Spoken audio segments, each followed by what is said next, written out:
Hello, and welcome to Sobercast, where we provide AA speaker meetings and workshops in podcast format.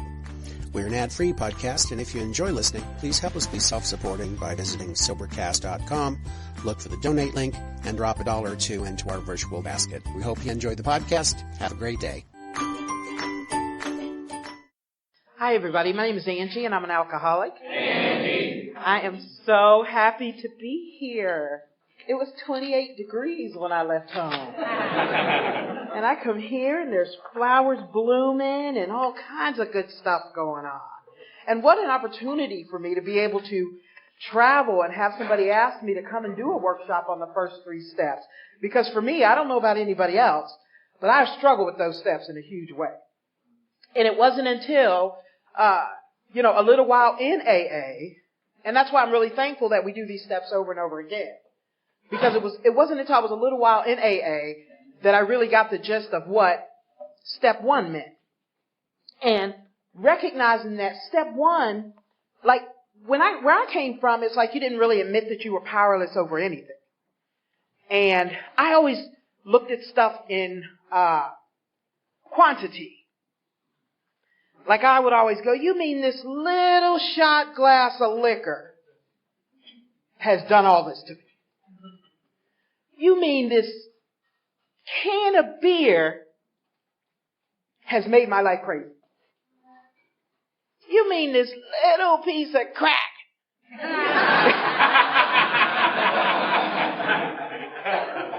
has made me lose all this weight overnight? You know what I mean?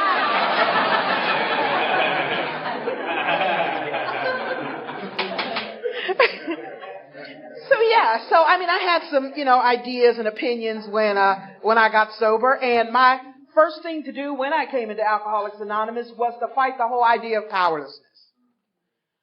I'm from a family of Baptist ministers, and so I'm fighting. My middle name is Fight. My middle name is to automatically disagree with anything that you people have to say. Now, when I came into Alcoholics Anonymous, it was not a lot of black people in AA, quite like this morning. And, I see you. How you doing? Good to see you. Power to the people. So it wasn't a lot of, blackness. Just like, a few chocolate chips and a glass of milk. You know what I mean? And I struggle with that. Another thing. Well, this thing that they're talking about surely couldn't be about me because, look, there's only a few select people that have this thing along with the white people. You know what I mean? So it was very different for me. So when they talked about powerlessness, I took it to a whole new level because it meant that you were saying that there was no way that I could stand up for myself. I felt like that's what you were saying. And coming in new, I think it's really important that we pay attention to, because sometimes I like for the newcomer to be where I am in my recovery, and I forget that there's people that come into this process that have no idea what this thing is about. So you tell them to keep coming back. I thought, why? Why do you keep telling me to keep coming back? Everybody I met, how you doing? I'm Wino Bill. Welcome to AA. Keep coming back. I was like, really, Bill? I don't think so. Hi, my name's 12 and 12 Tom. I've been sober 50 trillion years. All my kids work for me. We're just happy. Keep coming back. Really, 12 and 12?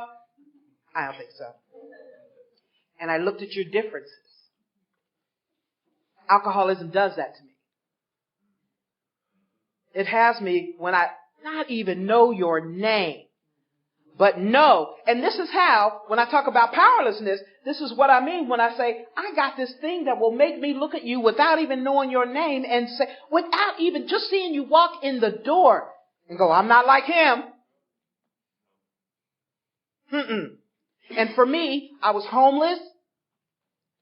I'd had the same clothes on. I had nowhere to go. I could not read. I couldn't write. So when people were talking about doing all this step work, that's okay. Because I didn't have enough in me to tell you that I didn't know how to do these things. And you know what the simplest and the easiest thing for me to do was to go get drunk.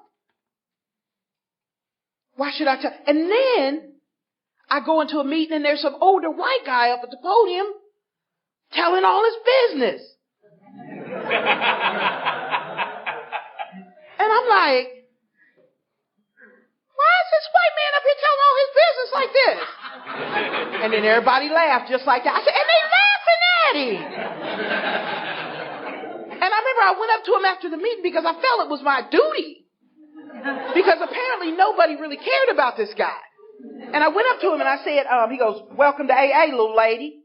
I said, look here, you know your buddy's laughing at you.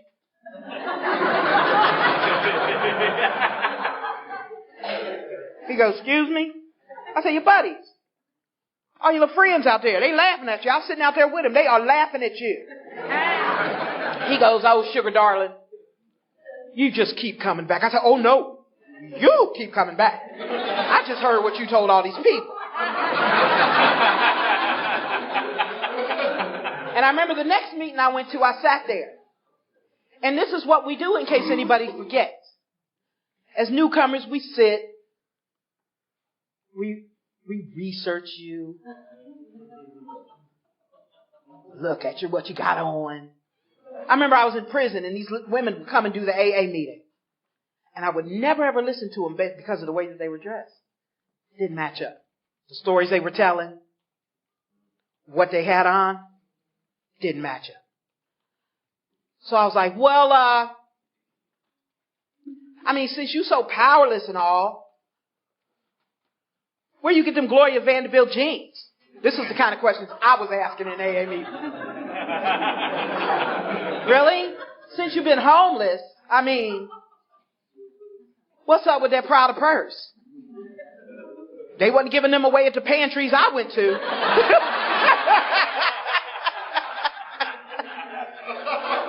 So help me understand what you people are talking about here. So I look at this big sign on the, we admitted, that's how the voice whenever I read it, that was the voice. We admitted we were powerless and that our lives had become unmanageable. I was like, what's that mean? Powerless. I'm not powerless. But I didn't know until later on that it was not saying that I didn't have any power. I just always believed that I had more power than I did. Power like Bill talks about. When he talks about going to law school, he studied law courses. Studied law courses too. I didn't get any degree, but I studied it. But me, I've always believed that I had more power than I did. I'm from a Baptist church. I watched my daddy and my granddaddy preach, and it seemed to me that they had a whole lot of power. My father would walk up to somebody, put his hand on their head, and they crumble. Look at my daddy. My daddy got power. My granddaddy, I remember one time they put their hand on me and nothing happened. And I remember my daddy was like, you need to lighten up. Really, Daddy? My sister, she'd hit the ground. My brother, everybody hit the ground, but the alcoholic. Because I'm like this. I've got my armor of alcoholism on, and you will not make me hit the ground. So my dad would be pushing me like this, and I'd be like, I don't think so, Father. I got this one. You will not have power over me. And so all my life, you guys, I have fought what even looked like somebody or something having power over me. That's one reason why it was so hard for me to get sober. It's because I could not see how this whole alcohol and drug thing had really taken over my life. Now, I'm a rhythm and blues singer. So, which was not what my family had planned for me. I remember my father told me at like 9, you're going to have to get a big gospel recording contract so I don't ever have to work again. I was like, okay, well, I guess I'll go get on my big wheel now and try to figure this out, Dad. Thanks. The stress of having to take care of my father at 9? No, he wanted me to be a big gospel singer. So I knew 11, 12, no, I'm not going to be able to do this. I'm not going to be able to do this.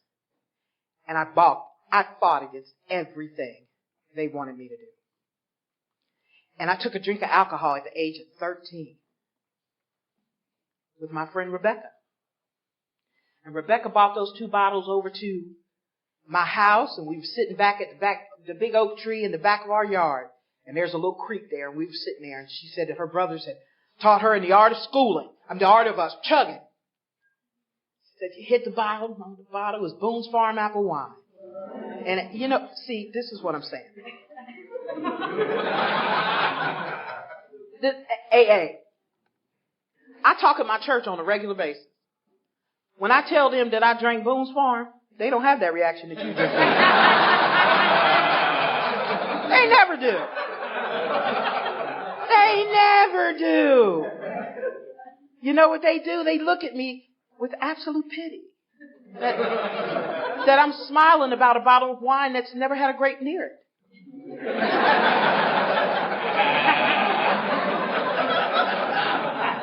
They know what good wine is.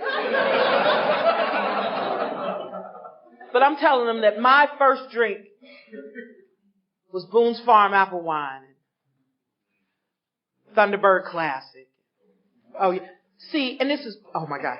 I'm so powerless over alcohol. Listen, I am the person that just because I have a bottle of Thunderbird Classic thinks that I'm better than you just because there's classic on the back. You know what I mean?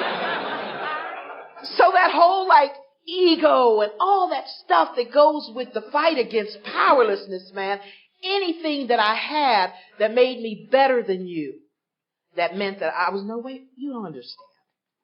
I went to an all-girls high school. I went to Catholic schools. I wore a uniform, for God's sake. We tried to burn the school down, but still. When I came in, I had all these ideas about me. And the reality of it was that you probably knew me better than I knew myself. But I didn't know that coming in. I really didn't want to be, because there was this man named Mr. Trouble. He was an alcoholic. Mr. Trouble drank out of a brown bag. He wore a trench coat. I don't care what season it was. And he had a brim that he wore cocked slightly to the side. And then he had really little feet, which I thought was extremely odd. But he had really little feet, so he wore little girl gym shoes. And so they called him Mr. Trouble, and he was an alcoholic. So when you call me an alcoholic, what? Are you saying to me that I'm like Mr. Trouble? I'm not like Mr. Trouble. And that's why I like the part in the book where it says we have to get rid of our old ideas or the result was nil, absolutely. I think that's true. Because I had an idea of what an alcoholic was. And I wasn't. I had some issues. Bill talked about his wife was concerned about his drinking. People were concerned about my drinking and a lot of other things. Then they took me from being here to being crazy. So my parents said, we love you, Angela, but we think you need to see a psychiatrist. Okay.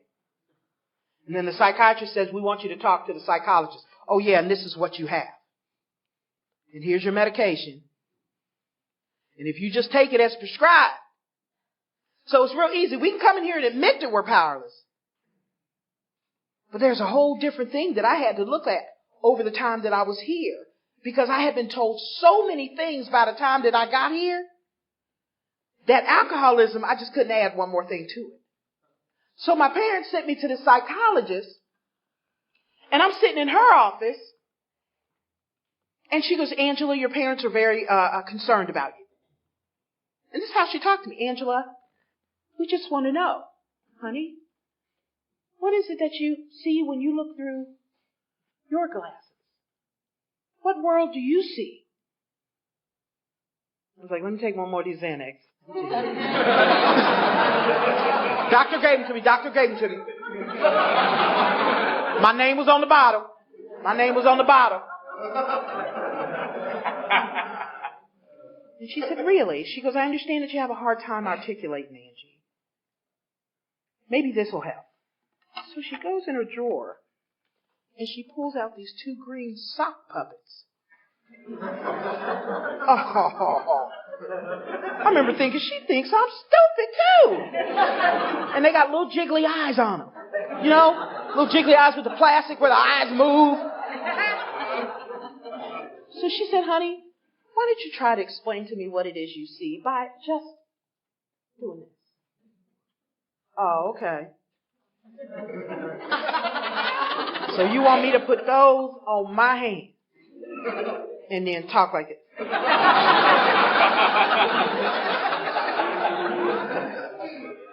Okay. Yeah, I might be able to tell you how I feel. Let me put it on and see. So I've lived my life in my head. I lived my life in my head with music. So I put them on, shook the eyes, just to make sure this was real. Shook the eyes a little, and then she goes, just tell me what you think. What is it that you see when you look at the world? I said, you want to know what I see?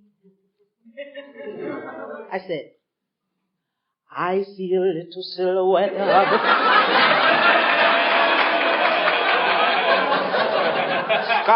Scaramouche, would you do the fandango? Thunderbolt and lightning, very, very frightening me. Galileo, Magnifico. I'm just a poor girl, nobody loves me. She's just a poor girl. And she goes, I'll be right back. You get out of here with your sock puppet. And then my dad comes in. That's why we can't get you no help. I took that sock puppet on. I was like, Daddy. He goes, oh, okay. So I just paid for a $150 pair of socks. You did, Father. So everything that I came into AA with, all that stuff was there with me. And then you guys started adding information. Here's the steps. These are the things we did. We did this. We're powerless over yada. Got this stuff going on up here. I got the committee going on up here. I got one committee says, yeah, you know you're an alcoholic. I got some people over here going, man, forget them. Do you see how old they are? You know what I mean? So I got this whole conversation going on. You're feeding me all this information. And it's an overload. It's an overload. Because I'm still in the process of alcohol withdrawal. I got 2 or 3 days sober, and they got me looking at a book that I can't even read. And I remember my sponsor sat me down. And in the end, when I came back June the 20th, 1991, and I sat with that sponsor, and she asked me, Angie, what makes you think you're powerless over alcohol? And she said, what I'm going to do is I'm just going to sit here and I'm going to listen to you tell me what makes you think you're powerless over alcohol. Because I can't determine whether you're alcoholic, Angie. Only you can. And I began to hear myself say things like, I don't have my keys. I don't have anywhere to live. My family doesn't talk to me anymore. I can't even call home. I had my son in prison. I gave my daughter up in another state. Some things happened to me on the street while I was drunk that no human being should ever have to deal with. And then she said to me after I said that, Angie, are you alcoholic? And I said, my name is Angie. and I'm an alcoholic. I'm powerless over alcohol, and it dictates and manages my life. And thank God that she allowed me to just say, what makes you think you're alcoholic? And then you tell me, sponsor, what is alcoholism? You tell me what that is. You tell me, sponsor, why, when I put it in my system, what happens to me does not happen to my brother. What happens to me does not happen to my sister. You tell me.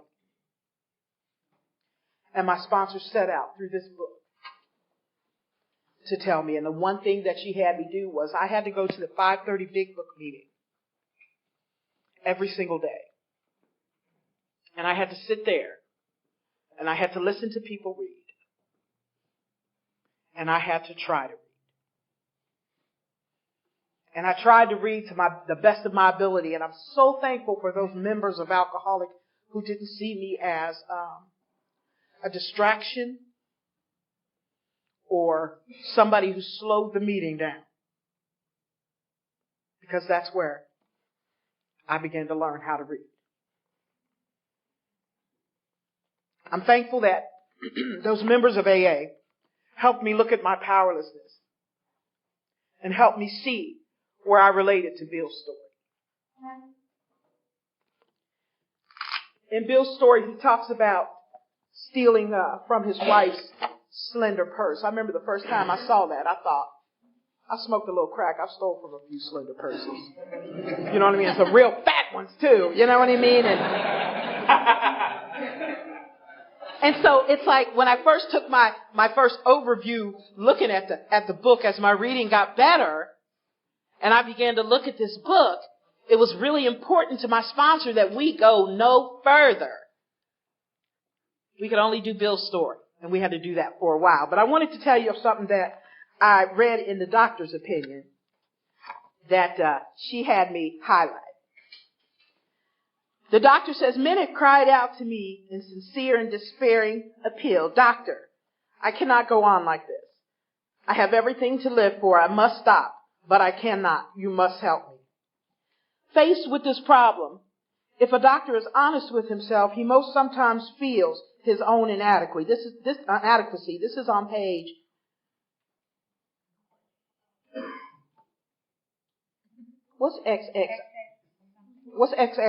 XXIX? Thank you, man. Page what, 29? Is that what it is? Yeah, that's what it is. XXIX, damn it.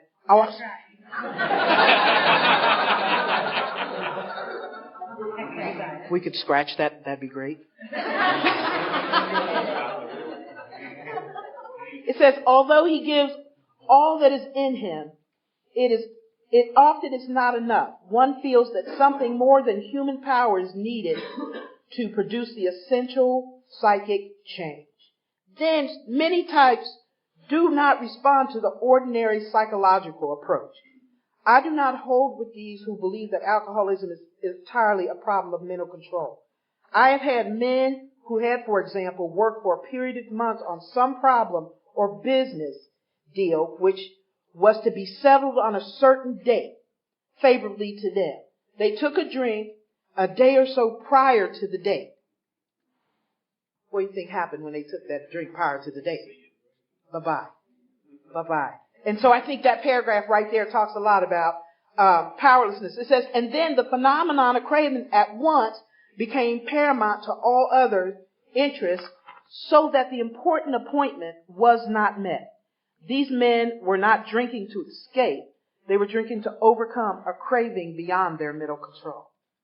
I had no idea about this stuff, man, until I started looking at this book.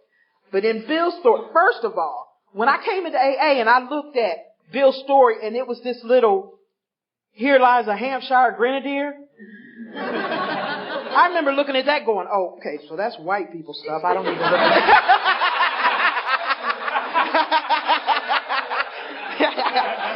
No need for me to look there. And then this is what caught me. So then It says, who caught his death drinking cold small beer, a good soldier is near forgot whether he died by musket or by pot. And I was like, man, they had that good a pot. People were dying. I want me some of that pot, you know. These people back here were dying. Whatever the hell a musket is, they were dying by the pot. I want some papers. So, and I really like the fact that, that Bill talks about how he took a night law course. To me, I'm so sick, you guys. I take a night law course. I don't need to go through the bar. I don't need to take the bar exam. Give me a half a course. I'm good. I can tell you all about the law now. When I was in prison, that's what I spent my time doing. Telling people about the law that I knew absolutely nothing about. That I clearly would sit in jail and just make up stuff. Oh, you're in here for what? Attempted murder? No. You don't have to take that charge. Do not let them put that on you. Because I got this thing along with my alcoholism. I got this thing called an ego that works so hard on me that I don't even need a lot of information to become an expert. I remember one time, one of the guards pulled me to the side and said, if you mention one more thing about this law that you think you know about, I'm going to lock you up in solitary. I was like, shh. Man, you would say that to me, man. I understand. Being a deputy sheriff is hard. You know, you don't really know much about the law. You know, I understand it's going to take somebody like me to really be able to explain it to you. So, you know, I mean, you're hating on me. I can clearly see that. You're a hater. And finally he was like, you know what? Come on. You're going downstairs. And even then in solitary, I was sitting there thinking, you can't keep a good girl down, though. I'll be out one day, people. And you'll miss me. So, I had this whole thing called the ego. You telling me I'm powerless. My ego saying, no, I'm not. And I'm in this thing, and I am stuck. My sponsor's telling me, sit down. Be quiet. Don't talk. Just don't talk. I was angry. Angry because I was black, angry because I was alcoholic, angry because I had red hair, angry because I had freckles and I ain't seen a black person yet that had any. So I got all these differences. But I'm going to tell you something. I went on a roll, you guys. I came into AA, sat around. I was like that militant black woman where everything was because I was black. Like if we were all in the coffee bar at the clubhouse and you asked for your coffee and I had asked for mine already and they gave you yours and didn't give me mine, you'd hear me standing like this in the coffee bar going, it's because I'm black, ain't it? That's why I can't get my coffee when I ask for it. That's just wrong. It's because I'm black. Hey, why I gotta drink my coffee out of a white cup?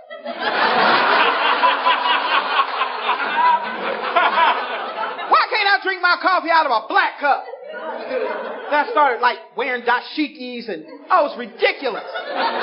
Ridiculous. Now I'm a militant in an anonymous program where nobody will ever know but the people that are sitting right in front of me.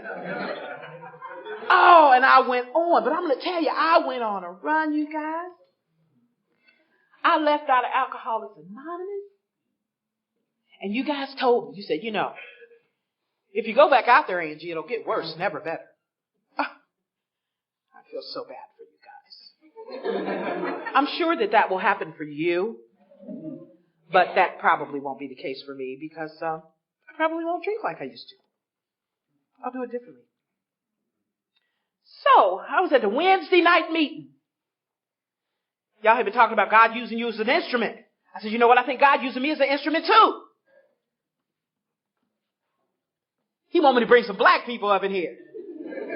Gotcha, God. So they asked if it was any AA-related announcements. I said, I said, yeah, I'm going to roll on up out of here. Thank you for the real, thick book and, all the coffee and, I hope y'all know that alcohol is bad for you. But I'm going to roll. Old timers, they're so sensitive. This one stood up and goes, well, get out of here then. There's people trying to stay sober in here. We'll see you if you make it back. I was like, oh, Mr. Old Timer, I know you've been here since dirt, but I have no intention of coming back. But I will carry the message of AA for you. To my brothers and sisters.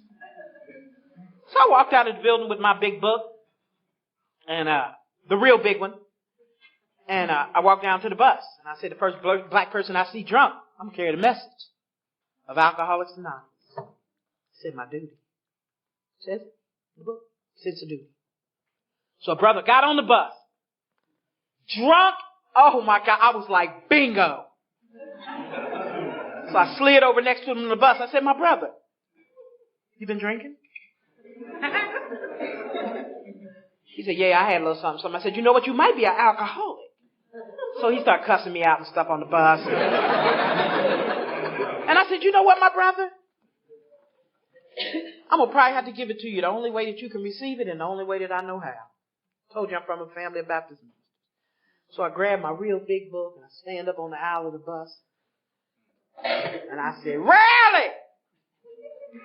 Did you hear what I said? I said, rarely have we seen a person fail who is thoroughly followed high path. I said, those who do not recover are those who are constitutionally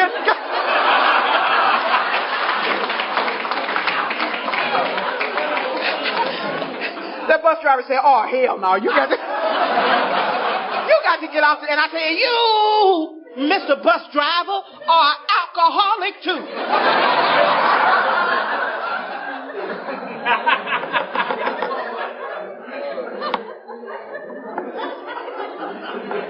So I went down to that bar where all those black people was, and I snatched that jukebox, that plug out the jukebox. They was on the dance floor dancing, but y'all had told me about the masks we all wear. And I knew they was in pain.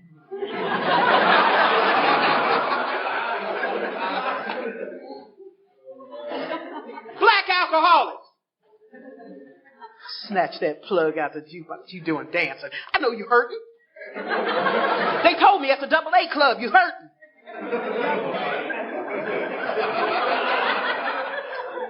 They said, girl, if you don't plug that jukebox in, we'll kill you. I said, you know what? The people at the AA club told me that you probably react like this to my information. And I guess I'm going to have to give it to you the only way that you can receive it. And the only way that I know how. So, grabbed my book, climbed up on that bar stool, crossed my legs. I said, rarely! Did you hear what I said? I said, rarely have we seen a person fail who is thoroughly followed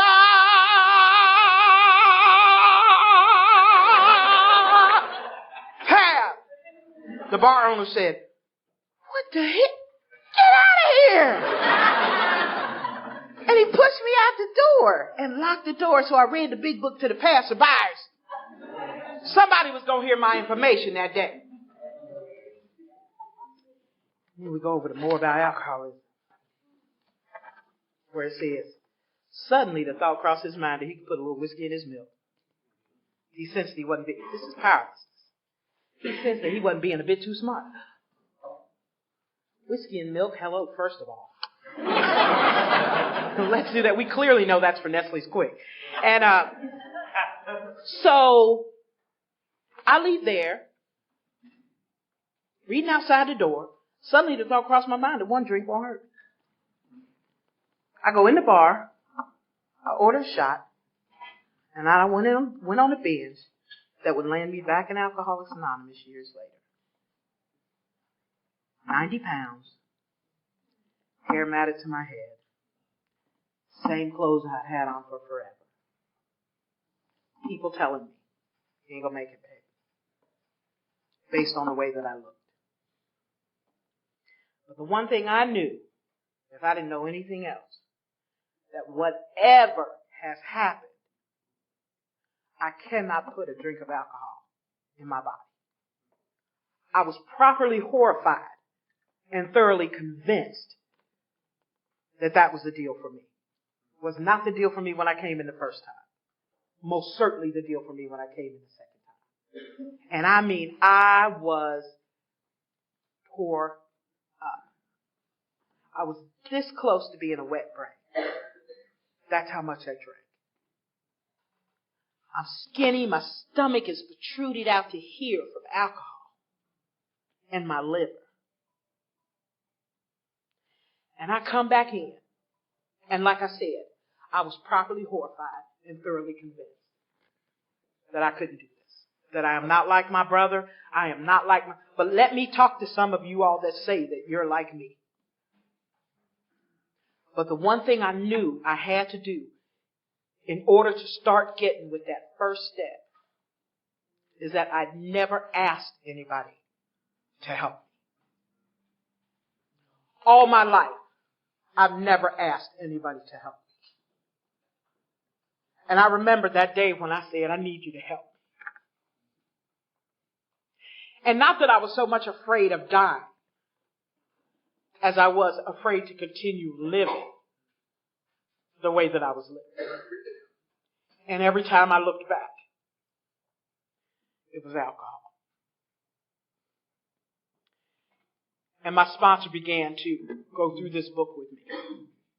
Send me to 5:30 meeting. Start talking to me about. Not as a group, but one-on-one is what I needed. I mean, some people in AA, you guys can, do sponsor people and work with people in groups. That was not the case with me. I needed to be one-on-one with my sponsor and really, really get the gist of what this thing was telling me. And I'm going to tell you something. I believe within a shadow of a doubt, I know I'm powerless over alcohol. And my life had become unmanageable. And I'm going to talk about it a little bit when we get back from the break, about how until I got with that, it was hard for me to get with step 2. If I believed that if alcohol was working for me in any kind of way, there was no way that I could get to step 2. And we'll talk about that after the break. Thank you.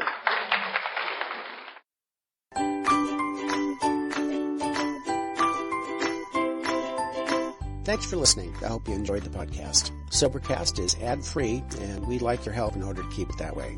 So if you'd like to help us be self-supporting by pledging $1 or $2 a month, visit Sobercast.com and look for the donate links. Thank you very much.